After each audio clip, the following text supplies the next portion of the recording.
I'm Dr. George Flynn. Welcome to In-Depth TV, and we've been talking about relationships. This is part 2 of a 2-part series on relationships. And in part 1, to summarize, we defined what makes a good relationship, and that was fulfilling the needs of the other person. And it's a two-way street. You get your needs fulfilled, they get their needs fulfilled, and if they're strong needs, then the relationship is improving constantly. So we came up with the ideas of the different basic needs of a person, and then the needs that were on a higher plane other than food, water, shelter, air, and warmth. And we made sure that people understood, and you understood, that there are some basic needs and then some higher needs of people. So to increase a relationship, to increase a good relationship, we find out what others need and fulfill it.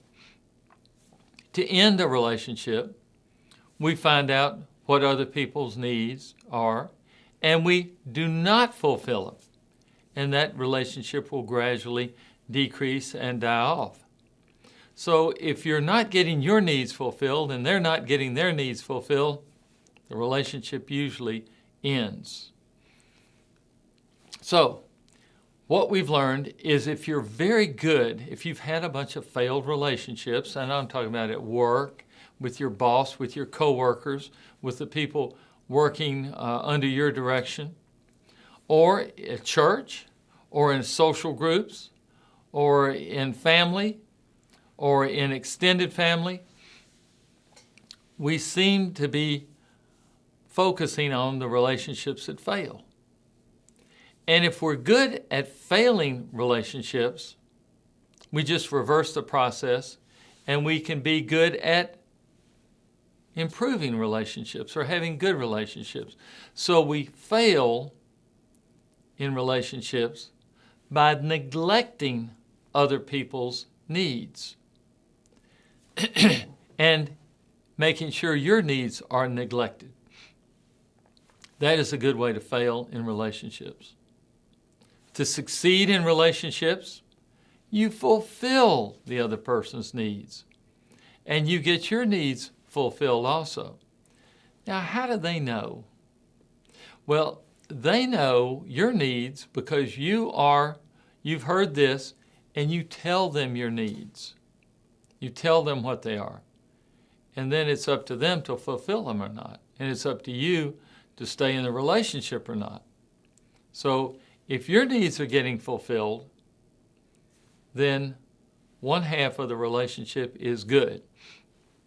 Now, most people fail to see or don't want to see or fail to understand the other person's needs. So the onus is back on us as individuals. We need to be deciphering their needs, and we need to make sure they understand what our needs are. Okay. Since we say most people fail to see or neglect to see or don't even think about seeing the other person's needs, how did this come about? Well, as children, relationships with the parents are usually really good early on in life. Very good. And that's because the children need food, shelter, water, air, clothes, and the parents take care of all of these basic needs.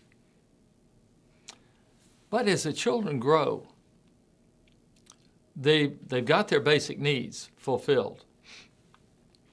But they need some other things. They need to have some independence, maybe. They may need to have some friends. They may need to have some other influences in their lives. And we've all heard that parents are the person or the persons that the children look up to and emulate. until a certain age. And that certain age can be anywhere from 9 or 10 to 16 to 18. And those needs change. There's what's called peer pressure. They're trying to live up to the expectations of their peers. And that's why it's so important for your children to have friends that will expect them to do good things, expect them to succeed or exceed in life, to expect them to be good moral people, not the peers that can lead them down to the path of destruction. And that is gangs and violence and different things like that can be peer pressure, but peer pressure in the wrong way. So children, their needs change. As they become teenagers, their needs really change. And as they become young adults, their needs change even more. There's an old story about mothers. And when you're about 4 to 6 years old, your mother is everything. She understands everything. She has got it together. And when you're from 6 to 10 years old, well, your mother's pretty smart, and you'll ask her some things, but she doesn't understand everything. Because your friends who are 6 to 10 years old, I'm talking about grammar school, they got it pretty together. Other 10-year-olds know a little bit more about the world than your mother does. And you do realize most of this is tongue-in-cheek. When you're between 10 and 20 years old, man, your mother doesn't know anything. She is far out. She's not with it. She doesn't understand the popular culture. She doesn't understand anything about what you might need or anything about what's going on in your life, what's really going on in your life. Then you get to be about 10 or 20 to 30. Well, your mother may have learned a little bit, just a little bit smarter, and you might call her for some advice on certain things. And when you get to be 30 to 40, well, your mother's pretty smart. She got a lot of wisdom. And you want to call her and ask her about major things and sometimes even minor things in life. Then when you're 40 to 50 and 50 and above, man, I got a tough decision. I wish I could call Mother. I wish I had her influence. I wish I could call her and ask her what to do about this. I really miss her. Those are the kinds of changing needs that we have. And if you understand that entire life cycle of your needs, just remember, your children have the same needs. Your peers have the same needs. So, how do we find out what someone else needs? Well, don't be afraid to ask. You want to have a better relationship. Don't be afraid to ask how to have a better relationship. No, you don't ask that. You ask this question. And that's what most people do. They say, how can we have a better relationship? That is not the question to ask. The question to ask is, how can I fulfill your needs? How am I doing at fulfilling your needs? We used to get report cards in school, and we'd find out how we're doing. Say, give me a report card on how I'm doing fulfilling your needs. And therefore, I can take assessment, and where I'm getting C's and D's, I can improve. And I want to make sure I don't have any check marks on the side of my report card that said needs improvement. So how do we know their needs? Well, what are their emotional needs? We're assuming they have air, food, water, shelter. But what are their emotional needs? Well, we can either answer that in a very complicated manner, or we can simplify it. There are complications, there are books, encyclopedias of how to do this, of how to watch their body language, of how to watch their facial expressions, their micro expressions, how to watch their, are they getting red in the face? How to watch what they're doing. Are they fidgeting? What's happening? But we could simplify it.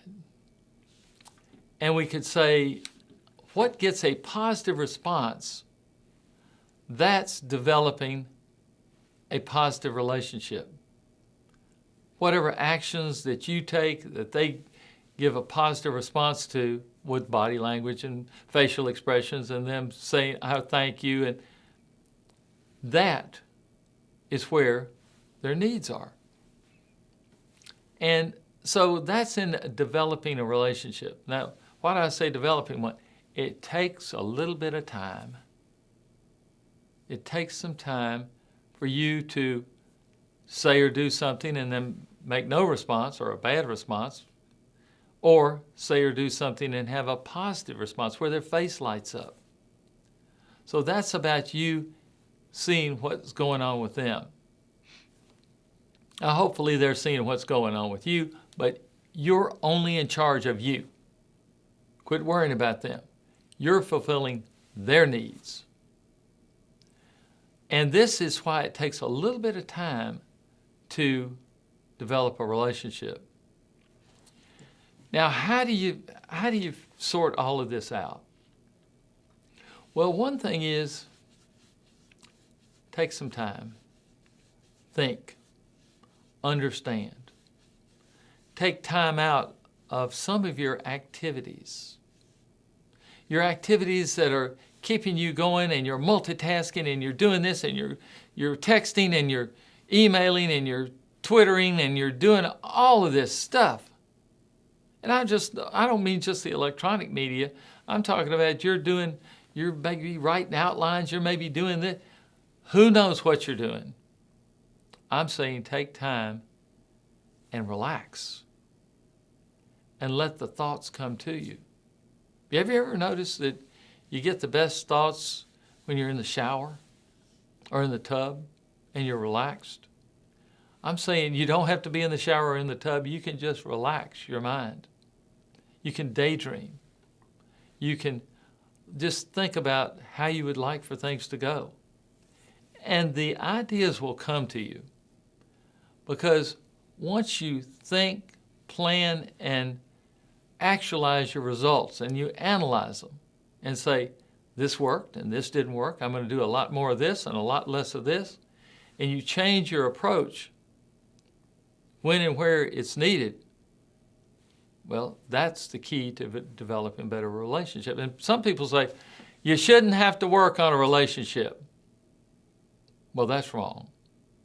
You need to develop a little bit of a work ethic on relationship, because remember, the other person is changing as much as you are. Their needs, their wants, and desires, they're changing as much as you are. So you need to constantly be monitoring that. I appreciate you being here. I'm George Flynn. Thank you for watching, and I will see you the next time.